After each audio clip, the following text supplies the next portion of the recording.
Welcome to the One Day at a Time Recovery Podcast, where my guests share their stories of addiction, how they recovered, and the tools and practices they use to stay sober now. Amber, thank you so much for joining me today. Thank you for having me. I'm super excited to be with you. Hey, I'm excited because when we did our pre-interview chat, the topics that were top of mind was talking about burnout, self-worth, self-sabotage, control. These are all topics that are really top of mind for me, for my clients, and I feel like these are topics I feel like everybody can relate to. But before we jump in, I would love to hear your story because we're going to be talking about your program, Body Freedom. And your work centers a lot on, is it fair to say that it centers on health as opposed to weight loss? Yeah, really. The healing journey. Yes. Yeah, Listen, who isn't on a health healing journey right. Yeah. to some degree? Yeah. Okay, let's talk a little bit about your journey. I know that you struggled with some food issues. Tell me what that was like for you. Yeah. So it was really my dark night of the soul, I call it. It was a very transformative time and it was a very difficult time. And a lot happened that accumulated to the point where I was struggling with simultaneously bulimia, binge eating, food addiction, emotional eating, compulsive eating, even chewing and spitting food out all at the same time. And I went through all of these experiences with food in my early 20s. And so when I was 5, the older boys called me fat and ugly on the bus, my first day taking the bus. And I really took on that trauma and took on that identity of fat and ugly for the next 20 years of my life. It made me very insecure. I grew up the only child, and my mom was diagnosed with multiple sclerosis before I was born. And so I felt very out of control witnessing her decline, grieving her decline as a child, and just absolutely loving your mother and watching her go through some of the things that I did was so absolutely horrible. I don't wish it upon anybody, but obviously we all have our growth and evolution. But I just felt so helpless. And I think unconsciously using food as a bit of a soother was a way to try and have some form of control while witnessing her lose control. And then in your teens, like you start getting programmed to you have to look a certain way and you have to fit in the box that doesn't exist and all the photoshopping they don't tell you about. And then you compare your body and think there's something wrong with you because you don't look perfect.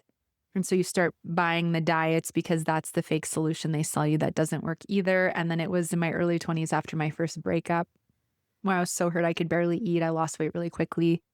Got the quote unquote perfect body that I thought would fix everything because the weight loss industry programs you that once you lose weight, you'll finally be happy. And then you lose the weight and you're not happy. And it actually doesn't really fix anything because it doesn't teach you confidence or how to build your worth or to cope in healthy ways. And so then it's like this switch flipped.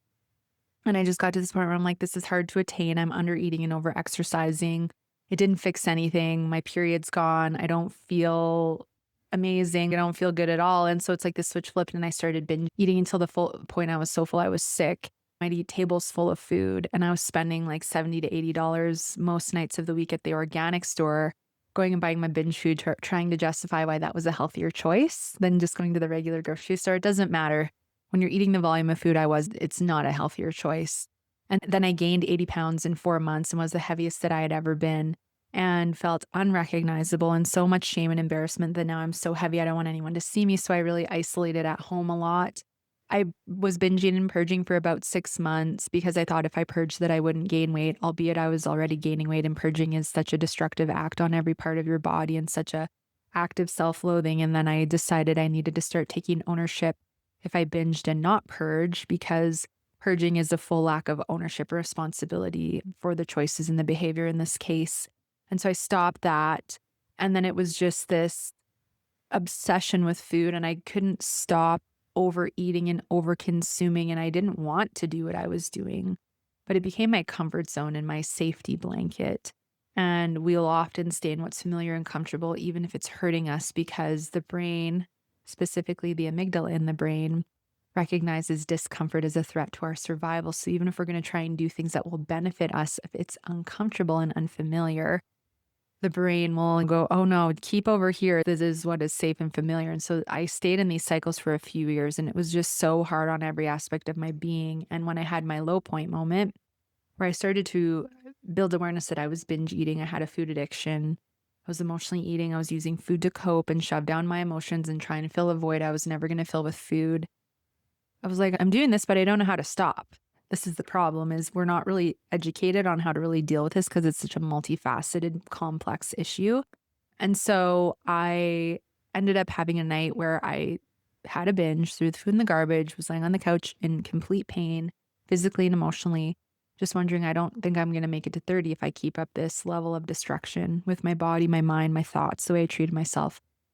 And that particular night, I would always throw the food in the garbage because I said, I'm never going to go and eat the food out of the garbage. That would be ridiculous. So that night, my food settles. I'm like, this is the last time I'm going to do this. I might as well eat the rest of it. So I went into the kitchen, pulled out my garbage, ate the cookies, threw them back in the garbage, and then threw them out in the dumpster out in the back alley and went later and grabbed them and ate them again. And I was just like, this is a serious problem.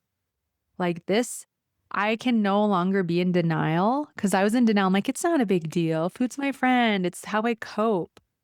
But that moment where I went through those choices where I ate it in my garbage and out of the dumpster crushed my denial that it wasn't a big deal. It was a big deal. And the level of suffering had gotten so big. So it crushed the, oh, this is comfortable and it's familiar as well. Just the suffering was so big. And I'm like, I can't keep doing this if I want to have the life that I want. And so it catapulted me onto the journey of getting uncomfortable, facing the unfamiliar and the unknown, and going, I have no idea what I'm going to do, but I'm getting on this path because I know that this is what I need to heal in order to get where I want to go. And then the healing journey started, and it was very what I call multidimensional. There's a lot of physical healing, mental, emotional, energetic, and spiritual healing, habitual healing, so many different things. But healing my relationship with food and my body and myself gave me more than my life back. It gave me my business and my ability to be of service, my confidence, my compassion and self-love, and it really has given me the life that I have today, and I'm so grateful for every part of it that I went through because it taught me so much, which led into the next level of growth and evolution past healing food addiction. So that is what I went through, and I can go into some specifics if you want with the healing parts, but it I did it on my own. I didn't seek help. Partially, I didn't have the money at the time, and I had seen one psychologist and had a horrible experience, and she just essentially was like, "Just don't eat the food and love yourself." I felt very judged, and I'm not poo-pooing Yeah. psychologists, but there's a level of compassion and safe space that you have got to hold for people when they are vulnerably opening up and sharing these things for the first time, Yeah. or you're gonna scare them away and they're never gonna come back and see you. Yeah, so it's Yeah. just there's this invisible kind of pull that's like, you're gonna figure it out, just get on the journey and you're gonna figure it out, and I did over a few years. Yeah. Yeah. There is so much about your story that is in parallel with like my story and the Mhm. stories of people struggling with alcohol or Yeah. drugs. And in my mind, the purpose of addiction is distraction. It's typically Yep. distraction from the pain. I'm so curious. What do you feel like the main source of your pain was? Was it being a child watching your mother suffer for so long and not being able to help her? Is that sort of the nature of it? I think that was a big part of it, and I think the other piece was that moment on the bus where I was called fat and ugly, and then just, Mm, like, having, like they were what would have people would view as minute circumstances, but then when people would comment about your weight or, "Oh, your friend is smaller than the," like, I just would hear all that, and it really sat with me, and I think that all accumulated over time and made me feel very insecure in my body and very unlovable, and just comparing and seeing other girls thinner getting more attention and all, it just like you create all these stories, right? And it really hits on your confidence when you're a child and a preteen and a teen and you don't know how to love yourself or hold your worth. And then when you're witnessing your mom in self-hatred, overweight, self-loathing, constantly saying she hates herself, constantly crying and just feeling so disempowered with her body and her circumstance. And yeah, the witnessing of the loss of control, I just think that there was so much going on that was obviously very stressful and traumatic for my nervous system that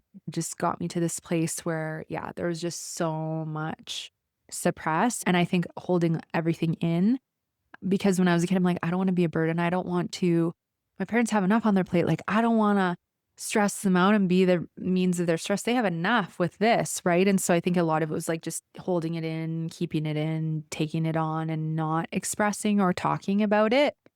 Yeah. yeah.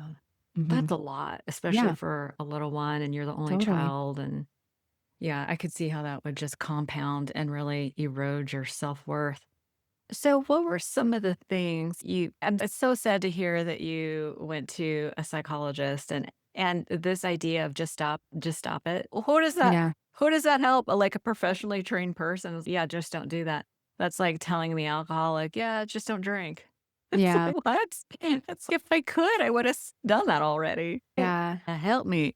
Yeah, I feel finding a good support person is like dating. Sometimes you got to kiss a lot of frogs to find a good Yes. one. I agree. Listen, it sounds like you found some solutions and you have overcome this problem, and I know you're helping others. What sort of actions did you take to start the journey of your healing Mhm. process? Were there certain teachers or practices that really resonated with you? Yeah, not really teachers. It was really just starting to go, what's my biggest issue? And the first thing that came to mind was sugar. I'm so addicted to sugar. I start eating it and I can't stop. And so I started to learn about sugar and Okay. that it was 10 times more addictive than cocaine and that it was Really? exciting. I didn't know any of this was like, wow, like it's giving me a dopamine high and I probably have low dopamine. And when I start thinking about eating sugar, I start getting that dopamine reward anticipation, and then I start eating and I get this huge dopamine high, and then I just can't stop. And so starting to learn about the addictive nature of really processed sugars, I'm like, wow, I'm not crazy. Like part of this is the food. Now it's not all the food, but food has been designed to be addictive so that Mhm. we keep buying it and eating it to make us sick so that we make big pharma a bunch of money like that. It is pretty obvious these days. Yeah, pretty I learned that cute. 20 years ago and it's pretty obvious now. But anyway, so learning about certain foods, MSG was increasing my appetite and making me lose control of food. Gluten, the protein in wheat was giving me a high and making me lose control. They increase the content of some of these ingredients so that you get a big high. And so then when I started to improve my nutrition, because I needed to anyway, I always ate like poorly, just it's what I grew up with.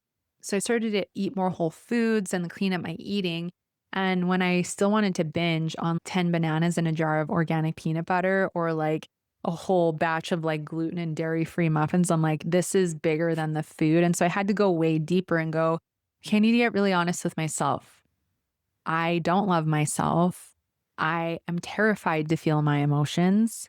Mm. I have no healthy ways to cope with stress, and I have no idea what's triggering me to binge. So I that's probably going to be the next like things I'm going to explore on this journey is I need to understand what's triggering me so that I can start to catch it and understand what I really need instead of food. So I made this huge list of triggers and put it in every room in my apartment so that I could start to build awareness. Like awareness is your superpower and awareness is truly in my opinion the first thing we have to start building to start understanding these behaviors and overcoming them.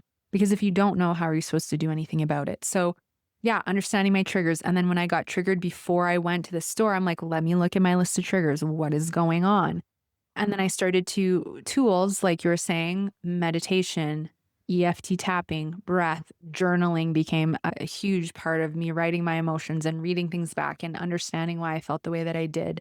Nature, getting my feet in the grass, going and walking in the forest, taking a bath, like relaxing music, like really things that were actually I didn't realize at the time, but were helping regulate my nervous system and help me get grounded and out of my head and into my heart and things that would help me cope with my triggers and stressors and things like that. So those really helpful. And then I had to start mustering up the courage to feel because that was so terrifying to me. I call it my ego mind, that inner critic literally had convinced me if you feel like the world's going to end. So I was like terrified something so bad was going to happen if I felt. And so the first step was just 30 seconds, just put a timer on for 30 seconds and just feel for 30 seconds. Just try and see what happens. And I did it and when I went through that 30 seconds and I was processing through fear and I got to the other side of it and realized nothing bad happened, I did it. That was such a confidence booster, right? So starting to feel through emotions. It's okay. It's uncomfortable, but I'm safe and there's no bear in the room getting ready to attack me. I can get through this. I can get to the other side of it. So that was also really helpful when I was triggered or just feeling like I wanted to numb out. And then I think the other piece of it was really starting to catch the negative self-talk and all the deep criticism and starting to actually apologize to myself and forgive myself for the way that I treated myself. Forgive the boys for calling me fat and ugly because they probably had no idea that it had any impact on me. Start to go into positive self-talk, start to reprogram my subconscious mind of how I want to feel, who I want to be, how I want to treat myself.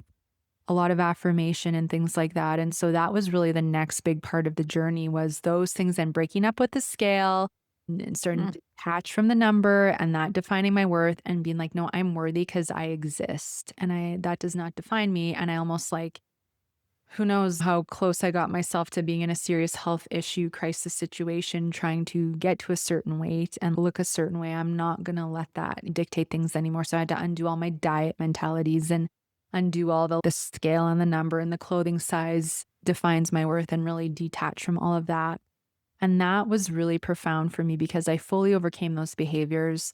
And that was about 16 years ago. Have not thought about it since. You can, people are like, oh, you can only get to a managed state or like they can always come back. And I'm like, yeah, but if you fully heal it and you really are committed to your healing, it will not come back. Like I've been through yeah. some incredibly uncomfortable and stressful situations in the last X years and have not once thought, "Oh, I need to go eat." I'm like, "No, like this is uncomfortable. I don't like this, but it's a growth opportunity. It's a learning opportunity. I have my tools. I have my resources, my support system. Like I'm going to be okay. I have been through so many things and it always gets better." But like people think, "Do you ever want to go to food?" And I go, "No, because I've healed it and I will refuse to hurt myself." Like it's safe to feel and work through it. It's uncomfortable. Some of it I don't like it, but I would refuse to go back to that. And yeah, healing all of that really is what inspired me to go, how many other women are struggling with this and men?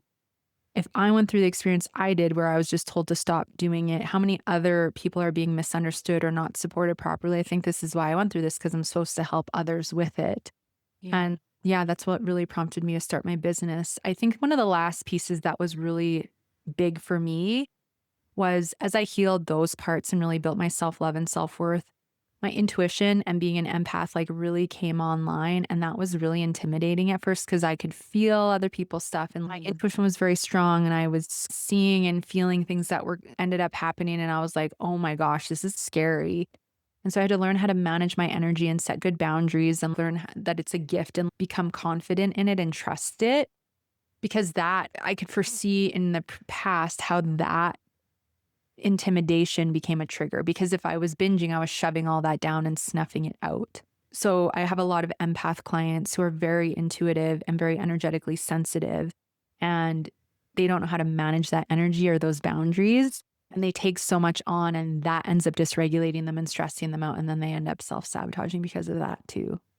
Yeah. All the people pleasing stuff. Oh, Yeah. yeah, 100%, and perfection and Mm. proving, and a lot of women don't realize that your hormone imbalances are fueling these behaviors significantly. Like, it's such a big part that is not talked about.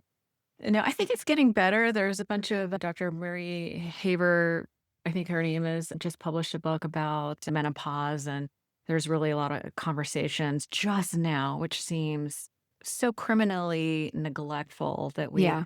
haven't had a lot of mainstream information about how to regulate our hormones and everything. But listen, this is why we have people like you who are Mhm. talking about it and teaching people, educating people on how to do this. I'm so curious about that. Listen, so many things you said. I was curious. You know, what I was curious about is you mentioned you had a huge list of triggers. Do you mind sharing a few examples? Because I think Yeah. when people can relate to, oh, that's actually a trigger. Do you know what I Yeah. mean? Yeah. 100%, totally, yeah, so overwhelm, getting on Uh-huh. the scale and not liking the number that I saw, but then getting on the scale and seeing it drop, then, "Oh, I can reward myself and go eat whatever I want," but as soon as I started doing that, it would trigger the all or nothing, and then I would, like, lose control, so the all or nothing was a big one for me for a while. Any form of restriction, which Mm, you could be doing a detox, a cleanse, an elimination diet, all that stuff. If you're a binge and emotional eater, it can be a detriment because it will trigger you to want to at some point go and eat all the things you weren't allowing yourself to have. Not getting a good night's sleep and feeling fatigued because it increases your ghrelin, which is your hunger hormone, and dulls your fullness what's hormone, the which is hunger your hormone? ghrelin. And then leptin is your fullness signal. And so if you're tired, you increase your appetite and you decrease your ability to feel full. So being tired was one of my last big triggers to heal, as was eating and watching TV. Because anytime you associate a habit, you wire a pathway in your brain. And so I'd turn the TV on. And even if I didn't want to eat, all of a sudden it's like time to eat. And I'd be like, why all of a sudden do I want to eat? And I didn't realize I was wiring these pathways in my brain certain times of year. So it'd be like I'd be good for a while, and then Christmas would come along, and I'm like, "Wow, all of a sudden, do I wanna eat the world?" And it's because I would associate so many holidays with over-consuming. So I had to practice going through those holidays and, again, rewiring habits and pathways and association in the way I was behaving. There's so many triggers. It could Yeah. be like having a negative interaction, eating sugar or eating one of your trigger foods, and then again, like, losing control and then having bigger cravings, hormone imbalances. Like, I'll give you one example because your audience will love this. Low progesterone. So progesterone is one of your sex hormones, and you produce the majority of it in your cyclical years when you ovulate. And as you go into latter perimenopause in your late 40s and then menopause in your 50s and beyond, your adrenal glands, which sit on your kidneys and produce cortisol, one of your stress hormones, take over producing your progesterone. And if you're depleted and your body's been in a heightened state of stress for a long time, you've probably had depleted progesterone for a while. I was postmenopausal at 24. That's how much destruction I did on my hormones post binge eating and healing all of that. And of course, I did a lot of work to balance my hormones, but it doesn't matter your age. If you're in those kinds of behaviors, you are doing a number on your hormones. Sure. But my point is, it's very easy to deplete your progesterone. And if your progesterone is low, progesterone is the calming hormone. So if you don't have enough of it, your nervous system gets dysregulated more easily. You have less capacity to process stress, even small things, and you have less capacity to feel calm. And so, if you don't feel calm, you want some kind of safety blanket. So, some women are unconsciously reaching for food as a soother because their progesterone is low, and it's a way that they can feel some temporary sense of calm. And also, with low progesterone, we need enough of that to help produce and circulate certain neurotransmitters, including GABA, which helps us fall asleep. We also need enough GABA to help with blood sugar. And when GABA is low, we crave more sugar. So, my point here is stop beating yourself up thinking it's about willpower. It's got nothing to do with that. If you do not know the in depth interconnections and inner workings of your body, like how are you supposed to know if you have low progesterone that's giving you low GABA that's contributing to sugar cravings, right? We're not taught these things. And we also need enough progesterone to help with serotonin production, dopamine circulation, like mood regulation and pleasure neurotransmitters. And this is one of the reasons why I think binge and emotional eating are such an epidemic for women, whether you're 20 or you're 50 or you're 80, because even just these hormone imbalances make you not feel yourself. And then you want to feel something. And so you reach for food or for alcohol or shopping or whatever. So those are some of the many examples of emotional and binge eating triggers. Thank you so much for going through that. I feel like when people can get in touch with the specifics and understand the mechanics, there is something so compassionate really about the Mhm. understanding the science because it becomes depersonalized. Yeah. We can, like you said, so many people think it's about willpower and discipline. And if we can't muster or manufacture like this motivation or Mhm. whatever, the discipline, there must be something wrong with us. We tend Yeah. to blame ourselves like Yeah. it must be my fault when it's a simple and it's sad that our healthcare doesn't really educate us in this way. Yeah. I feel like it's getting better, like, I feel like the world is at our fingertips now, but for the most part, you go to your doctor and you trust your doctor and you feel confident that they're gonna tell you what to do, but I'm 57, and it wasn't until a few years ago, that I was able to get on some hormone replacement Mhm. therapy. Yep. So I have no energy, brain fog, Yeah. all that stuff, and you go to the doctor and they're like, "We don't really have that much for you, just try to eat better and exercise more," and it's, "What?" And then Yeah. finally I found somebody that was like, "Oh, you need a little testosterone, progesterone, things like Yeah. that.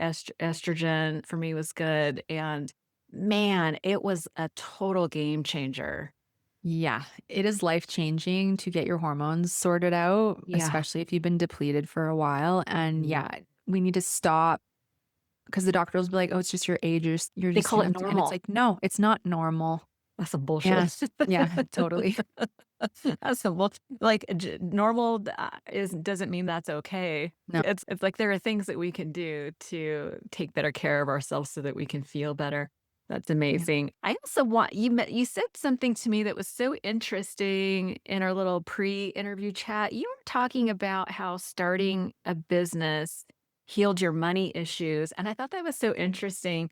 'Cause that's something I struggle with. That's just been, like, the one area of sticking point. I think I'm a lot like other people that They say that, like, your net worth is your self-worth. It's embarrassing to admit, but I don't think I'm alone in this, and I'm so curious, what was it so you do all this work by the way, amazing that you were able to come to these conclusions on your own.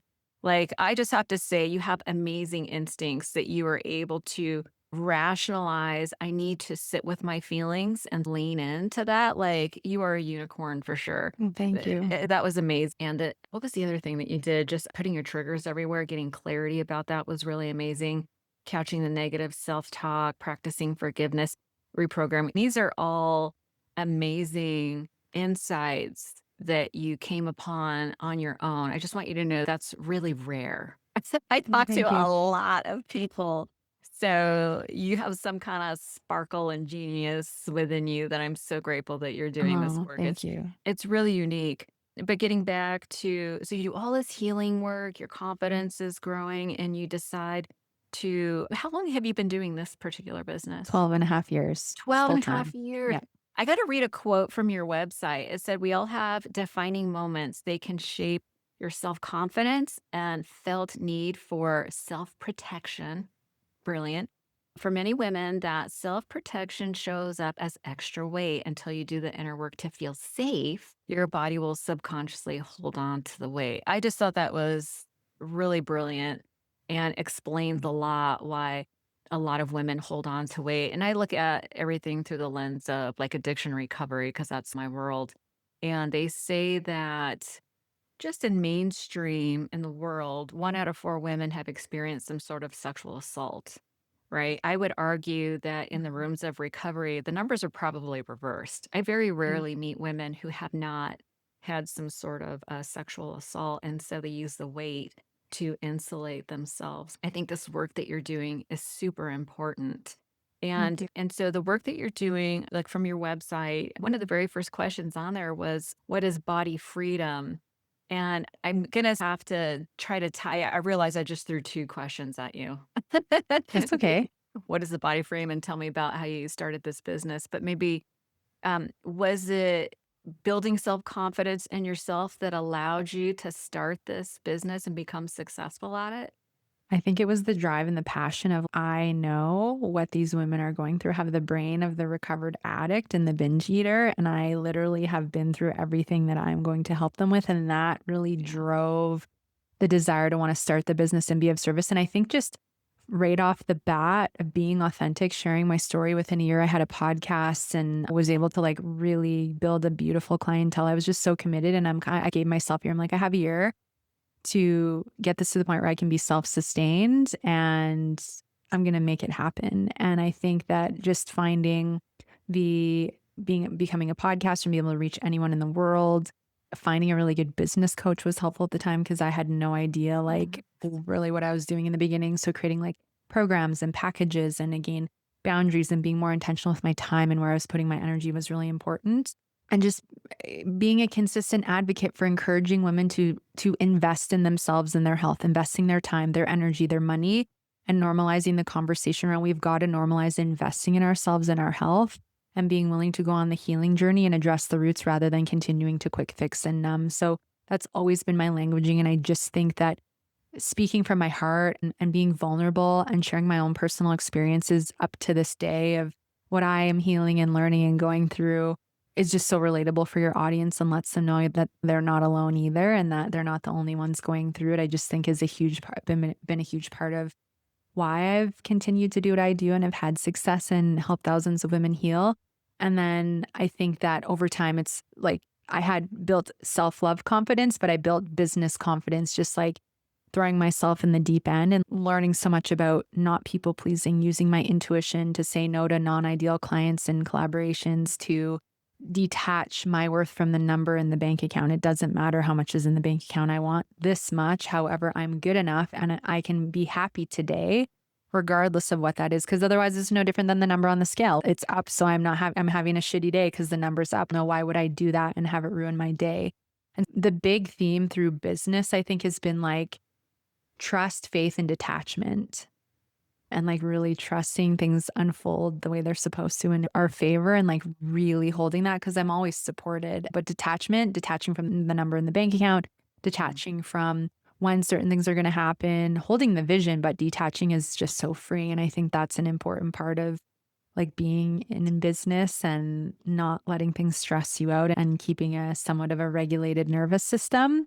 So that's like what's helped me heal my relationship with money and like really like I give money attention and I like check in with my money and I track my expenses, but I'm not hard on myself if something was a little more over here than I expected it to. It's all a good learning opportunity. And I think the biggest thing is like it's energy and it's about me being in alignment with my nervous system. And the more I honor my nervous system and make sure I'm good, the easier it is to manifest what I want.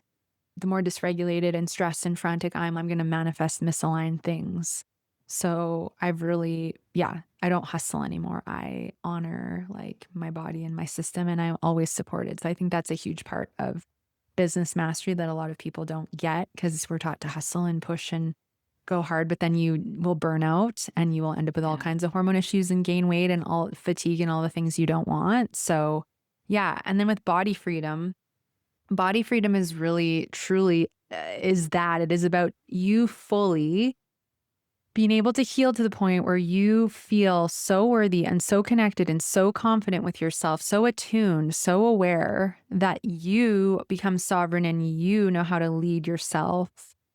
I think that is a big part of what it is. And it's freedom from the symptoms. It's getting the answers and understanding this is why you have fatigue. This is why you're chronically bloated. This is why you've had low progesterone for 10 years and you haven't been able to sort it out. Oh, you have a hidden thyroid issue that no one's told you about. Well, let's work on that and support that. So, body freedom is about addressing the root causes of your symptoms and your imbalances, whatever they may be physically and also emotionally. Things like people pleasing, perfection, all or nothing mentalities, overachieving, putting yourself last on your list. Why do you feel guilty prioritizing your needs? And it's about rewiring and replugging in your worth. You're worthy no matter what. It's not about you're worthy if you get all your to-dos done. It's you're worthy whether you decide to spend the whole day resting today or you get 5 things done off your to-do list and really helping women come home to themselves and remember who they truly are. And that all of this that we desire to feel, the self-love, the compassion, the confidence, the boldness, whatever it is, it's all already within us.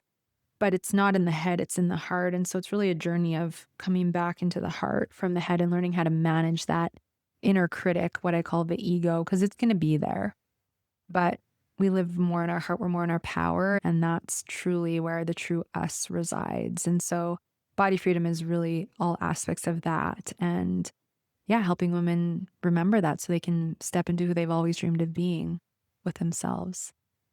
Yeah, I love that stepping into the person that you were always meant to be type of thing. That's actually in the tagline in the beginning of my intro. It's Yeah. like letting go of that, all of that doesn't serve you and Yeah. creating the light. And really, that's what we're talking about here. Mhm. It's let's handle root cause issue. I love that you focus on root causes and practical solution. And the whole point of this is to start creating lives that we love. Like what Yeah. lights you up? You talked about living in alignment. And I Yeah. think so often when we're using things like food or drugs or alcohol or shopping or whatever, we're numbing out. So how could you possibly follow your inner compass Yeah. or your intuition or your body's guidance if you're dissociated? 100%. Yeah, it's really difficult. And then it's easier to stay in old, other familiar behaviors like people pleasing or going, oh, I really shouldn't be interacting with that person or I shouldn't do it, but I'm going to do it anyway because it's just easier and it just feels more comfortable. I don't want to let them down. What if I get judged? What if we're acting out as this lack state, this lack of self love, lack, Fear. whatever it is, right? Fear, worry. And that's not the true us. Truly, the true us is to live in more love and peace and calm. So we have actually like disassociated our natural state of being. Right. Yeah. Yeah. Yeah. Totally hijacked the one thing that's going to lead us to our authentic selves. I always feel like Yeah. recovery is like recovering your whole self, like the Oh good yeah. parts and the bad parts. But really it's a process of emerging. It's Yes. allowing your true self to emerge. And I think once that starts to emerge, then we can co-create start Yeah. manifesting. We were talking a little bit about manifesting on the pre-call, and I don't Yeah. talk about this a whole lot. I love this. I feel like you and I are so aligned, and like I love me some science. And I feel like the science is explaining like these spiritual laws of Yeah. manifestation. How do you think of manifestation and how do you utilize it to create this life that you love now? Yeah. I really believe we create our reality in our thoughts, right? Our cells listen to our thoughts, and our thoughts really come into form in this 3D form that we're in. And so I think it's a huge part of mine, my husband's life and way of being. And I really started to realize how much power I held in that as I would see like what I would focus my attention on grows. Have a sticky note on my desk, and I've had it for a few years, and it says energy goes where attention is, matter follows thought, and the mind is the creator of matter. And so as we start to see, wow, I can manifest what I want and I can also manifest what I don't want. It's really empowering to start to be a little bit more mindful of what I give my energy to, what how I speak.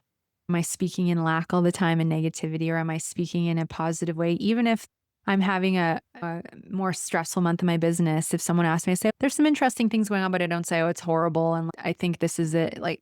Because I don't want to speak that into existence, even if it's not the current reality. So I do a lot of visualization. I always ask for what I want, affirm it like it's already happened. And I really find the key is detachment, because I can sit here today and be Yes. like, I'm decided I'm making over $1 million by the end of January. And if it doesn't happen, it doesn't mean there's something wrong. It just means that there's a timing for it. I don't know how, I don't know when, I just know that it will. And Yeah. so and to refocus on the service, it's about being of service and being heart led, and the abundance will come, the manifestations will come, the aligned clients and collaborations and whatever it will come.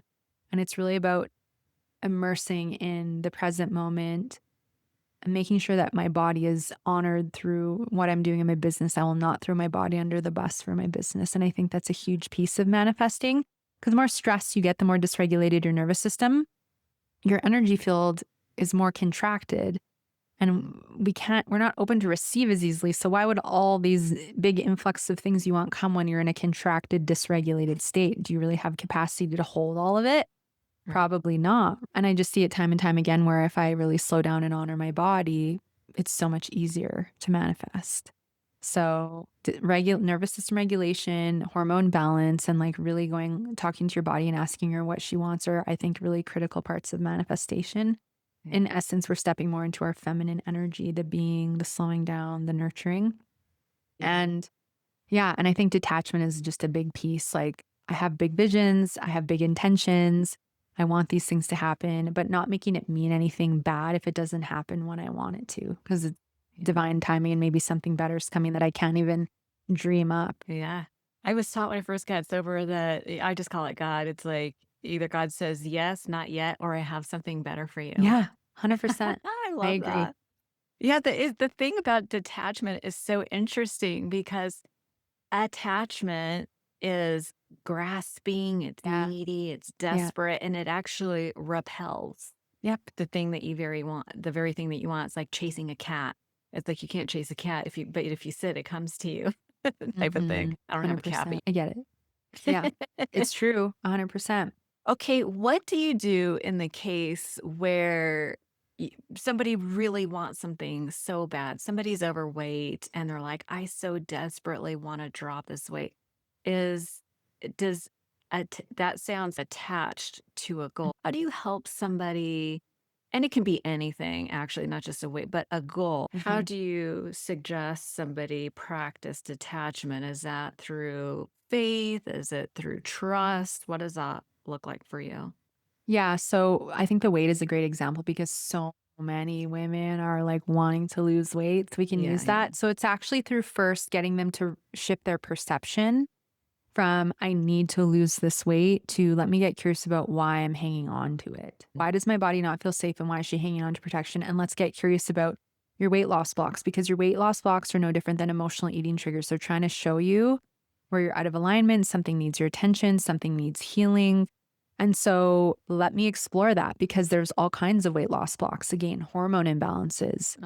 And for all the women out there, if you have not had your hormones thoroughly tested and reviewed in a more functional way, which means the normal range is not normal, You can have Right. hormone issues in the normal range. There's an optimal. And if you're not in that and you're having the symptoms, Yeah. get a second or third opinion. I'm always going through labs with my clients and they're like, my doctor just said this was normal. And I'm like, yeah, because the ranges are too big and they're just taught to like scan through it quickly. And then they start changing the things and things start shifting. They're like, wow, I feel so much better.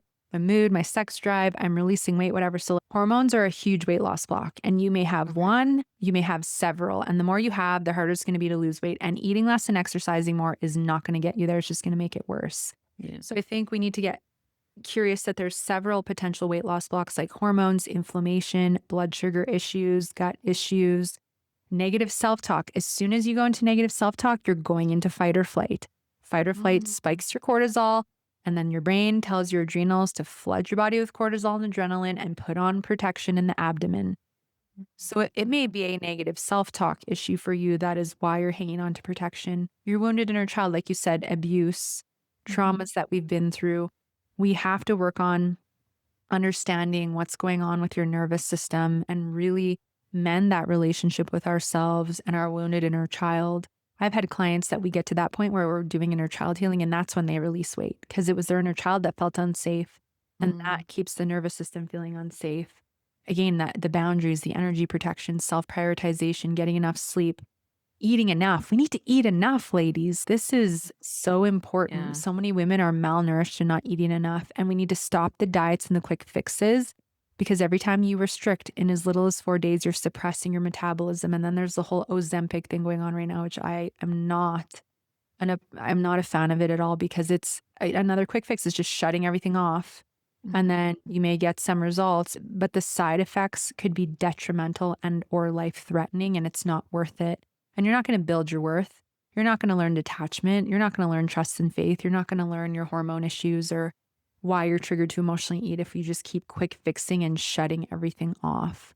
Mm. So I really like to take women on a journey of curiosity, awareness, exploration, and we do the science, we do the testing, we do the assessing, we identify what are the roots of those physical symptoms that are contributing. But then we have to look at your habits, your behaviors, your relationship with yourself and food, and work on those pieces and helping you make yourself a priority over time. And I find it's that accumulation that helps women build the trust, the faith, the self-confidence, and the attunement to where they go, oh, now I can see why my body's been hanging on. And now I better understand that this isn't a me issue. This is like I have not been in alignment with my body. And as they heal, they become detached from needing to lose the weight. And then the weight comes off when they're not Ah, focusing on it. Yeah. yeah, there it is. That Yep. makes a lot of sense. I'm so glad you mentioned the weight loss blocks because I think that's going to be probably one of the headlines. We Yeah. cover It's a weight loss biggie. blocks. Yeah, I don't think a lot of people realize how negative self-talk really impacts that. It's It makes huge. you talk a lot about safety, and it makes sense that if we have negatives, I always say you can't help hate yourself, right? No. You're actually creating an internal threat. The negative self-talk, self-abuse, and it's actually creating the opposite of safety. Yeah. So I could see why that is something that you address right away. That's a weight loss block. My goodness, I feel like we covered a lot. Is there anything I didn't ask that you feel like the listeners should know before we start talking about how people can contact you? It's gonna be uncomfortable at first because Yeah. you've been in these comfort zones of familiarity where whether it's binge eating or people pleasing or being asphyxiated with the number on the scale or using the diets, it's going to be uncomfortable at first. You're gonna have resistances that come up. You're gonna have fears. What if it doesn't work? What if it's okay? This is part of the rewiring that's going to occur on your journey and it will get easier. And the Mhm. key is that you're patient and you take the time you need to take for your unique journey. There's no rushing or forcing the body to change.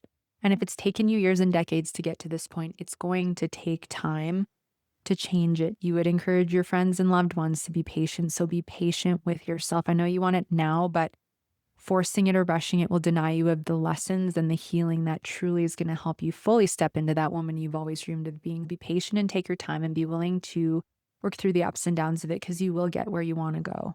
And you're not alone. So don't feel like you have to bear the burden by yourself and you can fully heal this. That's beautiful. I think that's a great place to land the plane. Where can people contact you? Yeah, so my website is amberapproved.ca. So if you're wondering if you're struggling with binge or emotional eating, you can take the free quiz. As well, I have a consultation. It's 30 minutes and complimentary, and anyone can book in and we can talk a little bit about your health history, your relationship with food, hormones, gut, self worth, and talk about going on a journey together. I do hormone testing with all of my clients, just based on location, is really what dictates what we do there. But that is a huge piece, is being able to get that information. And then the podcast is called the No Sugarcoating Podcast. It's available on all podcast apps and the website. And then I'm on social media, Instagram, primarily. I spend most of my time, and it's my name, Amber Romaniuk, Romaniuk. I will leave links to everything in the show notes. But Amber, thank you so much for joining me today. I learned so much from you today. I really appreciate it. And I hope you have an amazing day. Thank you so much for having me. It was a true pleasure. Thanks.